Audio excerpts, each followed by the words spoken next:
So I want to start by thanking you for the invitation to preach here again. It's been 2 years since I was here. And I want to thank John Morehouse, who is a good friend of mine. He was a classmate at Meadville with me 100 years ago.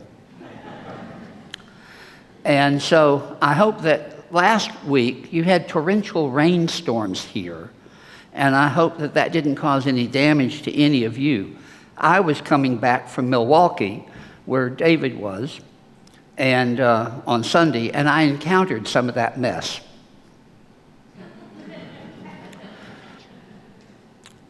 How many of you are curious about what I'm going to say today? I figured as much. Did a few choice words cross your mind? Are you afraid that I'll use some of them? Well, I'll tell you.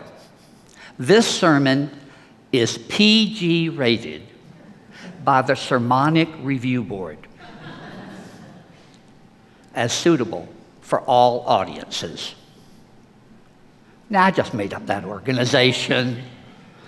I don't know what a board would do and say about some of my other sermons.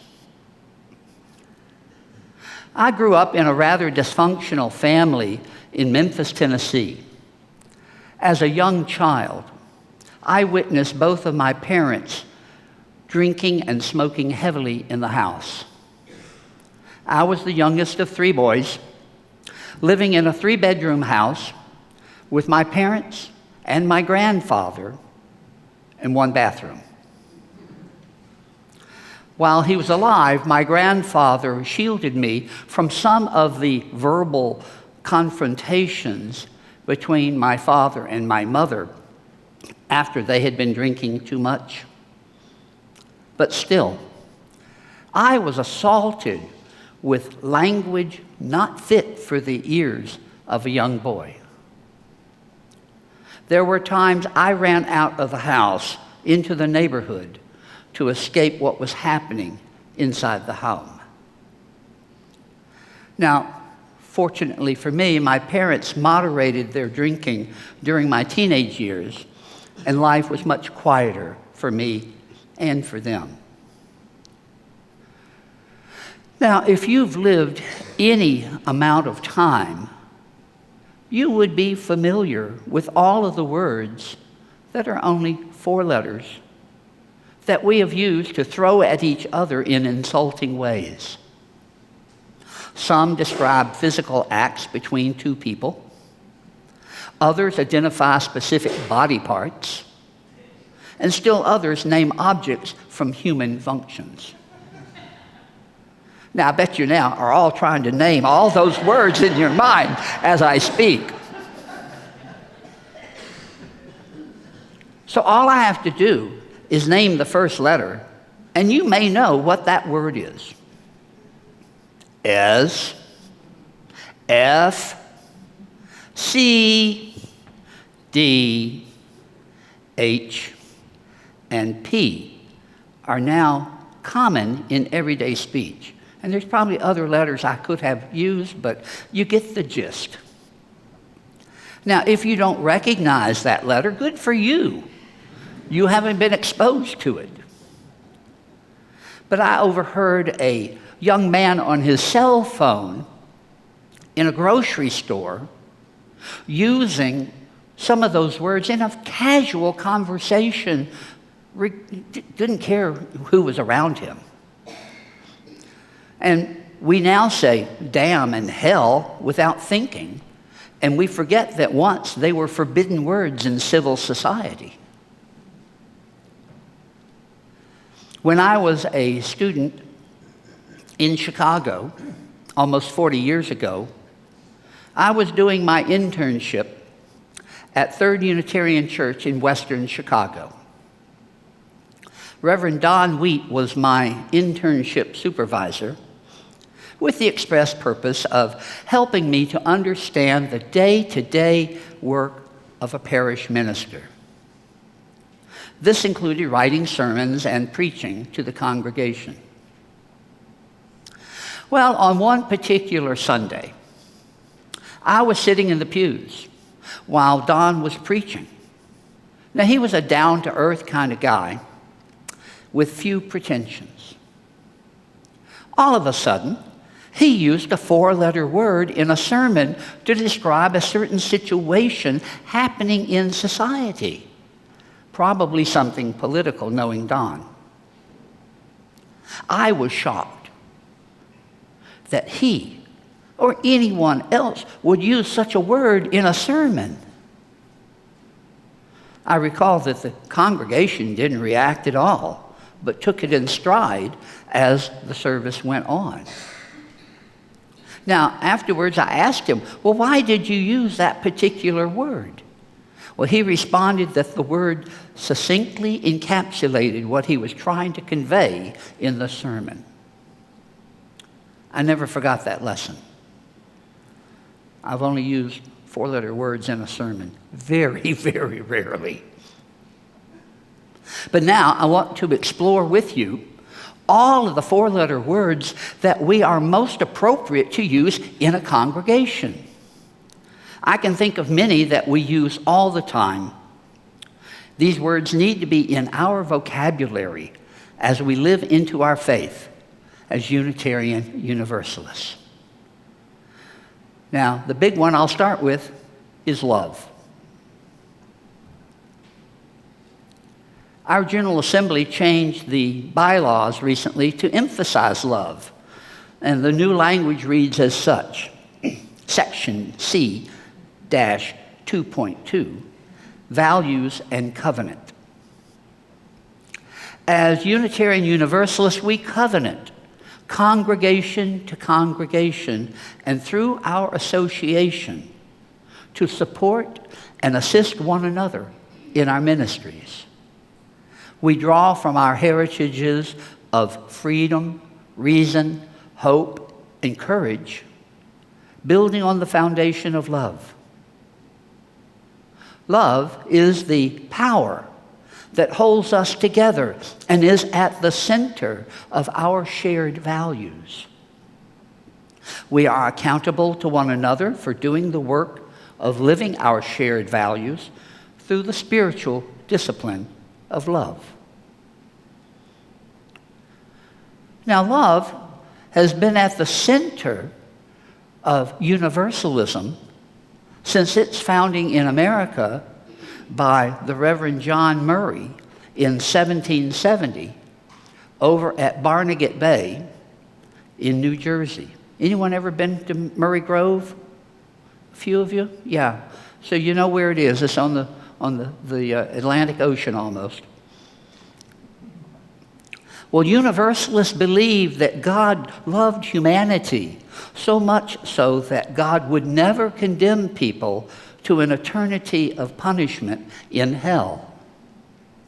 Orthodox Christians of the earliest 19th century in the South shunned the Universalists as heretics and taunted them by calling them the no-hell people.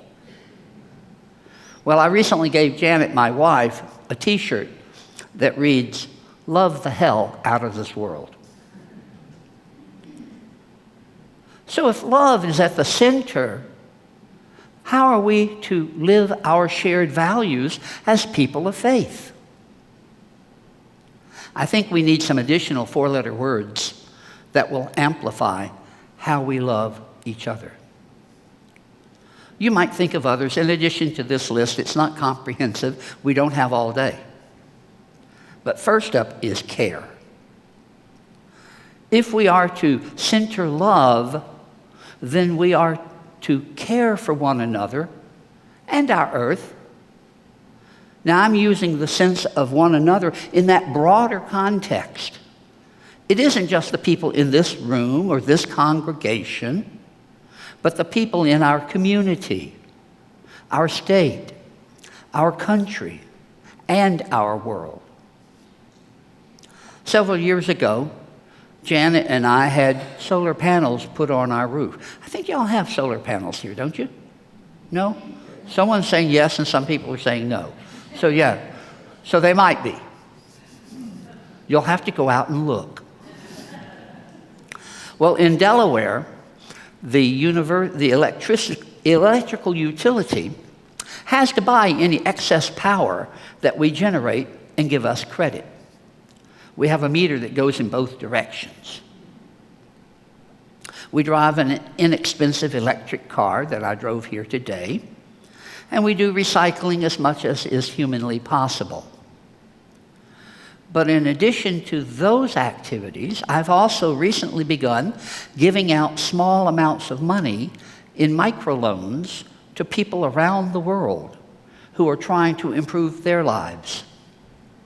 These people pay back the loans, and I then reinvest in additional people. Now, most of my loans are for $25 each, but they are pooled with other people giving similar amounts. Collectively, we are able to lift those who we will never meet and know that they are helping to build a better life for their family and their community. Now, there's many agencies that do this, but the one that I'm using is called Kiva, K-I-V-A. So if you're not familiar with it, look them up.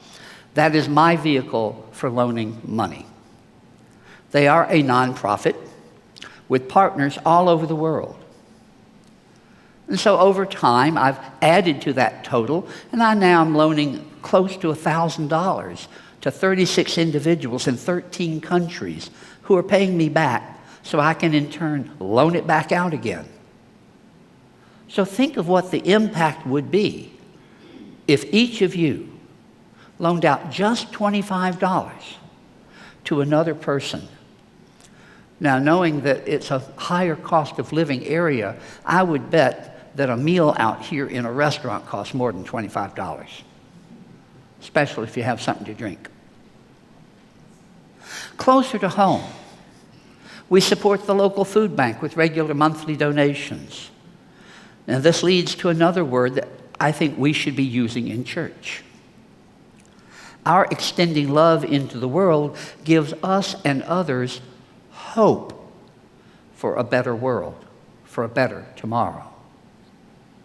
1 Corinthians 13, verses 4 through 8 reminds us, love is patient and kind. Love does not envy or boast. It is not arrogant or rude. It does not insist on its own way. It is not irritable or resentful. It does not rejoice at wrongdoing, but rejoices with the truth.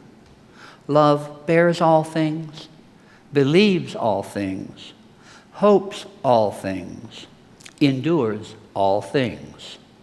Love never ends. So hope is an optimism that our lives will get better. Now, another word that I think we ought to have in our vocabulary is the word give. When we look to support our churches, we are asked to give of our time, our talent, and our treasure. And y'all did that just recently. Now, this congregation would fall apart if everyone who does something to support it quit one day.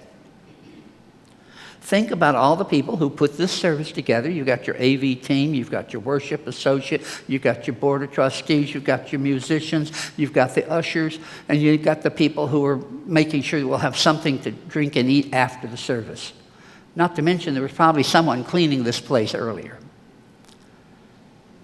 So while some churches can afford to have more staff and pay them, even those need the volunteer pool to keep things functioning.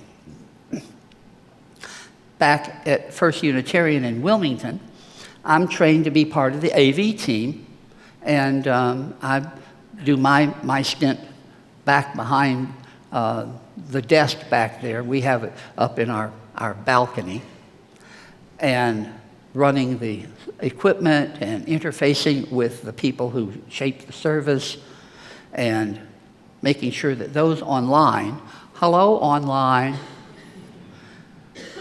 have a good worship experience that goes smoothly.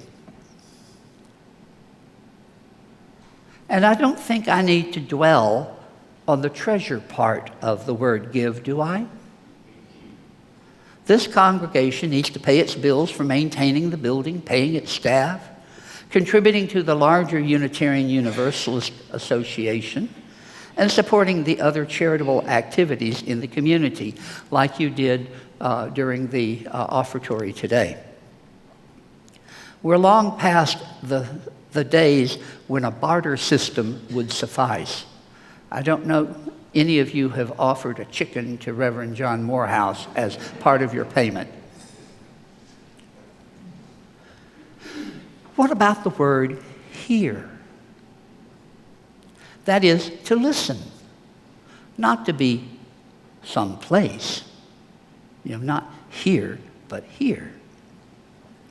I think that we humans, sometimes, we need to listen to others more. Going back to love being at the center, do we open our hearts to hear others who might want a sympathetic ear? I continue to be amazed when I meet others that they will go on and on about themselves and never stop to ask me a question about me. Just recently, I engaged in a conversation with another member of my congregation, who shall remain nameless. He had said he had just had a major repair on his car. Well, we talked about that and where he lived and the motorcycles he had ridden over the years. But not once did he ask me something about my life. He didn't hear me as I stood there for some time. I finally had to break away. If we are to truly hear one another, we need to develop a curiosity about each other. What does the other person care about? What have they experienced in their lives? What can I learn from them that will make my life better? The deeper we know one another, the more empathy we have with each other, and we can be there for them, both in the happy times as well as the sad ones that each of us have. And that leads me to another four-letter word that we need in church. We need to hold each other. Now, this is more than the physical touching or hugging. It is being with each other in the deepest sense of that word. When I was serving a congregation in Florida, a lesbian couple started attending services. Now, this is back in the mid-90s. They came to me to ask if they could have a union ceremony. This was back before gay marriage was legalized, and many Unitarian Universalist congregations would celebrate the commitment of two men or two women with a union ceremony. I don't know if y'all have ever witnessed one of those here. While it carried no legal weight at the time, it did recognize the commitment of two individuals who loved one another and wanted a religious ceremony. Well, I agreed, and we set the date. They had also recently conceived a baby who had been born and wanted to have a naming ceremony as part of the other union service.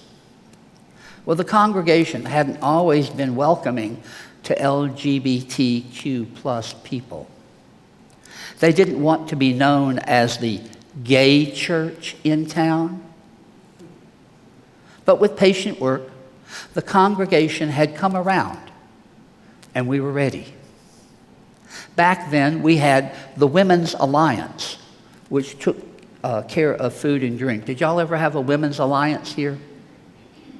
Maybe. Might be too far back in the history. Well, when I announced that we were going to have our first union ceremony and baby naming, the Women's Alliance enthusiastically volunteered to host the reception. They held this couple and their baby in care and surrounded them with love.